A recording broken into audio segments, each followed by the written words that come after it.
And then of course you have your penetrative toys. So they're like your dildos, your anal plugs, quite a few different toys go into that category, but they're the ones that are typically for internal use. So you're going to be inserting those. And remember guys, like this is not just talking in terms of like heterosexual couples. So, you know, like gay male couples, you know, there's a variety of different toys that, you know, they can use. Female couples, lesbian couples, like there's different toys that are specifically for that kind of sexual partnership. So yeah, there's quite a variety, which I think we're gonna break down just to kind of give you guys a clear idea of what we're talking about.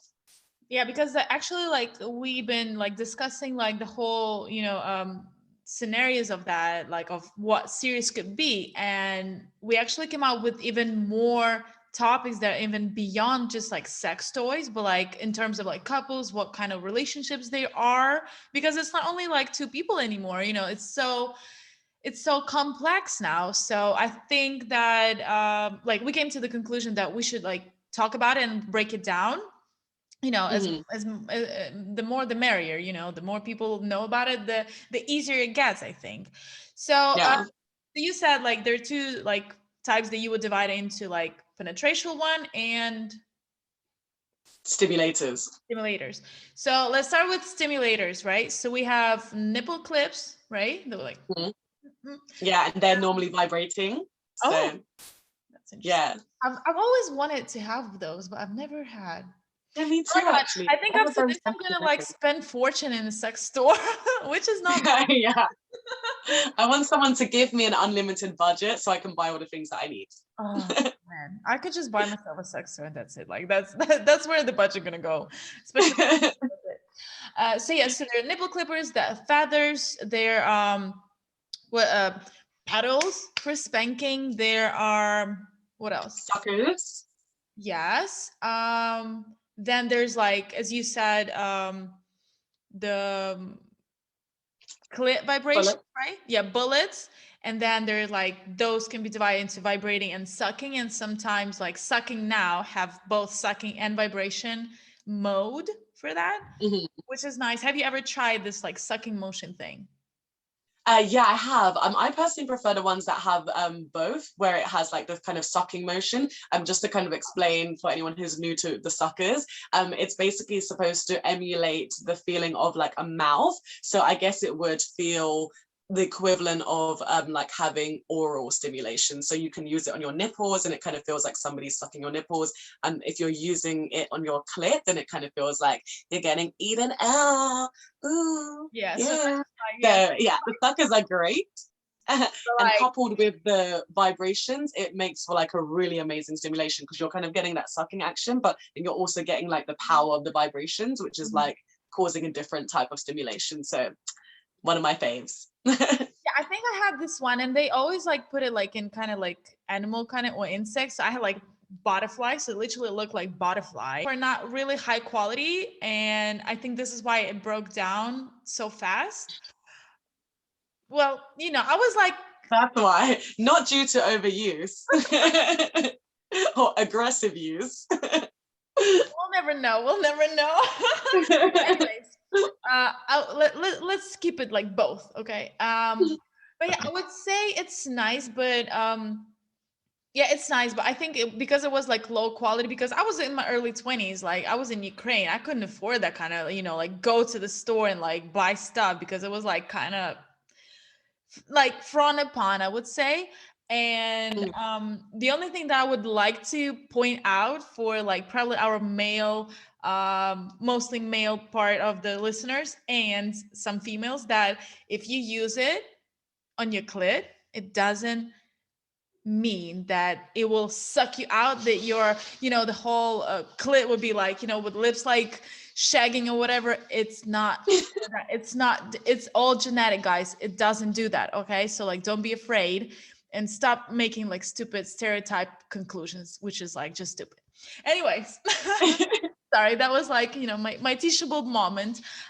So then we have so there's like stimulation bullets. Then what else?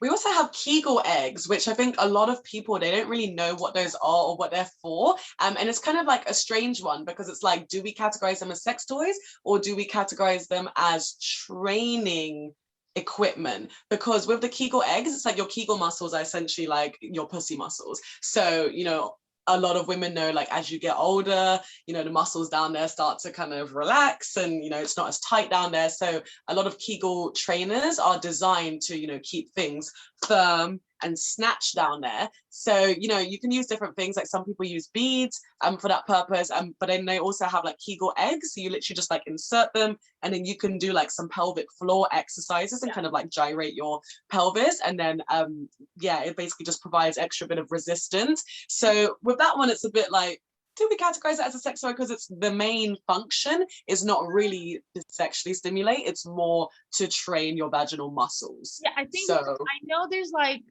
again, but we jumped into like penetration ones, which is cool because I think we kind of cover everything that goes stimulation outside of the penetration. So I would say it's like somewhere in between. So for instance, if you started with like, if you're starting it, obviously those like beads are like quite big for you not to basically lose them and like train. So they go like from different size, and like the more trained your Kegel muscle is, the smaller they are, and then some of them don't even have the connection between those two. So you basically put them in and they're like probably this big and you have to hold them in.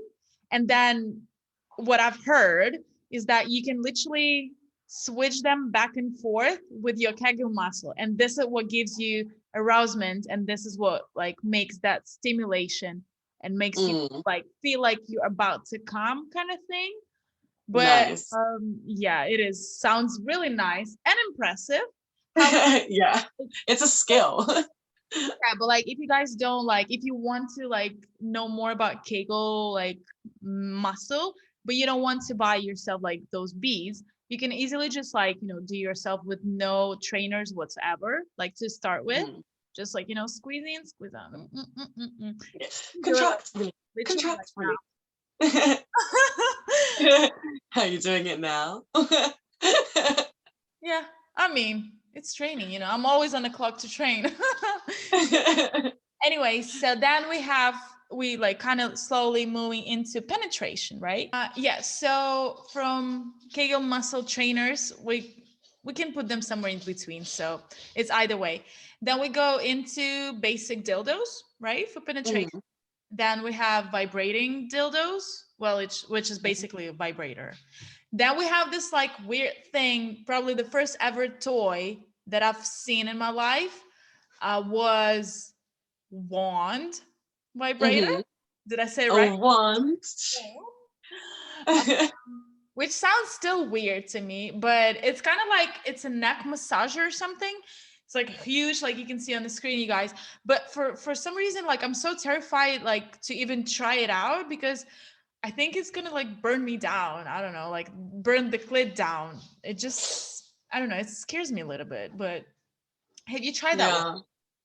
Well, I think that the funny thing about the wand ones is there's obviously some which have been adapted to become like, you know, vibrators, but then there's ones which are just genuinely are body massagers, and they're kind of advertised and sold in sex stores because at the end of the day, like, you know, a vibrating body massager can still be a stimulating item. So it can be classified as a sex toy, but I think the mistake that a lot of people make is you're not necessarily like, you shouldn't really insert it. That's the whole reason why a lot of them are like absolutely enormous and the shape is quite impractical. So the good thing about them is they're kind of like versatile. So you can actually use them to like genuinely massage body, especially if you've like gone for a workout, you're quite sore. It's a good way to kind of like, you know, release the tension from the muscles.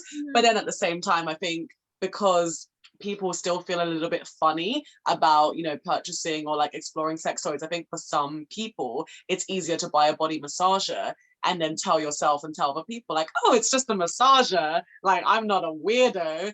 But then secretly they'll be like, you know, exploring which other places that they can actually use the massager, and it's kind of like, just buy a sex toy. I think also like it goes for vibrating vibrators. Sorry guys, but like, yeah, vibrators also, like they have the ones that actually work themselves, like they're just like moving, you know, which is like whole machine. And it could be like like self-thrusting dildos, I think. Mm. Which is like, yeah, it looks also like a little bit terrified, but it does the whole function of like penetration itself. So you don't Mm. even like, you just put it in and it's just like boom, boom, boom. And I think it has like different speeds of like thrusting.